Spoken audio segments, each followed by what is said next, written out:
आरसे एजुकेशन में आपका स्वागत है। आज हम मैथिली शरण गुप्त की एक कविता पढ़ने जा रहे हैं। कविता पढ़ने से पहले हम मैथिली शरण गुप्त का जीवन परिचय देखेंगे।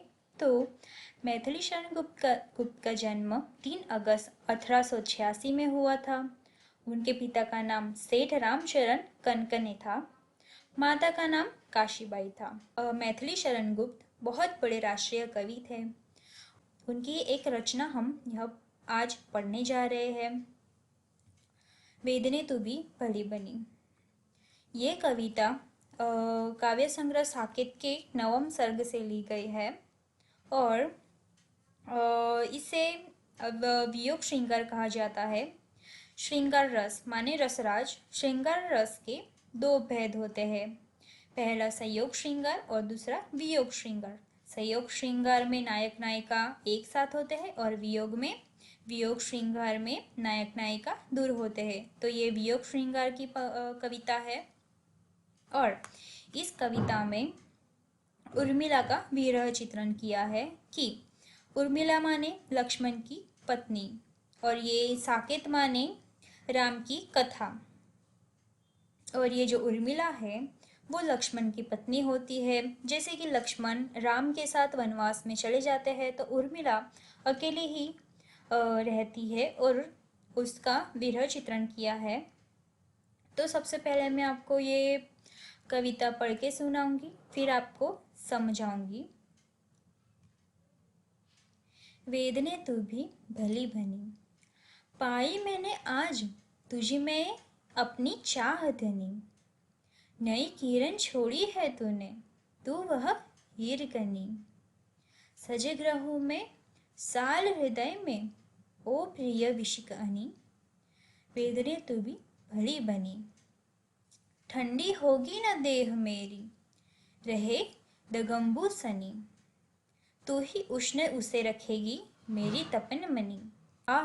अभाव की एक आत्मेजय और अदृष्टीय जनी, तेरी ही चाहती है सचमुच उपमोस चितनी। अरे वियोग समाधि अनोखी तो क्या ठीक ठनी, अपने को प्रिय को जगती को देखो खिचितनी। मनसा मानिक मीजे मिला तुझ में उपल खनी, तुझे तभी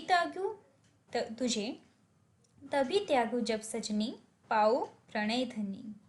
उर्मिला वेदने को कहती है कि तू भी कैसे ठीक टनी है, तू भी भली बनी, कैसे आ बनी है कि जाने का नाम ही नहीं ले रही। पाई मैंने आज तुझी में अपनी चाह धनी। तो ये वेदने मैंने तुझी में ही अपने गहन प्रेम को पाया है। चाह धनी मतलब गहन प्रेम को लक्ष्मण को तुझी में ही पाया है। नई किरण छोड़ी है तूने, तू वह हीर कनी, कि तूने मुझ में एक नई किरण छोड़ी है। हे वेदने, तुम जो ना होती तो मुझे मेरे ये गहन प्रेम के बारे में कभी ना पता चलता। तू वह हीर कनी है। हीर कनी माने हीरे की जो कण का किरण छोड़ती है। हीरे की किरण कनी मीन्स हीरा जैसे किरण छोड़ता है वैसे ही तू हीर कनी है। सजग रहूं मैं साल हृदय में, ओ प्रिय विशिक अनी, कि मैं सजग रहूं और साल हृदय में, तो ऐसे ही मेरे हृदय में जगती रहे, सजग रहे, ताकि मैं ये वेदना महसूस कर सकूं और मेरे चाह को महसूस कर सकूं। ओ प्रिय विशिक अनी, प्रिय विशिक अनी मतलब तलवार की नोक, कि तलवार की नोक की तरह तू मेरे हृदय में चुभाती रहे, मुझे याद दिलाती रहे। ठंडी होगी ना देह मेरी, रहे तगम्बु सनी, कि मेरी देह ठंडी नहीं होगी। दिगंबु सनी यानी आंसुओं से सनी, कि मैं मेरी आंसुओं से सनी रहूंगी तो मेरी देह ठंडी नहीं रहेगी, ठंडी न होगी। तू ही उष्ण उसे रखेगी मेरी तपन मनी, कि तू ही है, हे वेदने, कि तू ही है जो मेरे शरीर को, मेरे देह को उष्ण रखेगी, जैसे कि तपन मनी यानी तप से प्राप्त किया गया मनी, कि मैंने तुझे अपने तप से प्राप्त किया है। तपन मनी दिगंबु सनी विशिक अनी, इसे रूपक अलंकार कहा गया है। रूपक अलंकार यानी कि वेदना को जैसे कि रूप दिया गया है। अभाव की एक आत्मेय और अदृष्टीय जनी, कि अभाव से एक उत्पन्न हुई, अभाव की आत्मेय माने अभाव की पुत्री है वेदना, अभाव की पुत्री। और अदृष्टीय जनी, अदृष्टीय जनी जब वो दृष्टि में नहीं होती, वेदना तो दृष्टि में दिखती नहीं, वेदना अपने हृदय में होती है। तेरी ही छाती है सचमुच उपमोस चितनी, तेरी ही छाती है मतलब तेरी ही छाती है, जैसे माँ अपने बच्चे को जैसे अपने छाती से लगाए रखती है, वैसे ही तेरी ही छाती है जिससे मुझे उष्मा मिलती है, तेरी ही छाती से लगाकर मुझे शांति मिलती है। अरे वियोग समाधि अनोखी तू क्या ठीक ठनी है, हे वेदने तू कैसे ठीक टनी है, जाने का नाम ही नहीं ले रही है। हे वियोग समाधि, अपने को प्रिय को जगती को देखो खिंचेतनी, कि मैं तुझ में ही अपने को प्रिय को और ये जगत को देखती हूँ खिंचीतन ही, कि तेरे ही वजह से हे वेदने मुझे मेरे गहन प्रेम को पाया है, मैं इस जगत को देखती हूँ।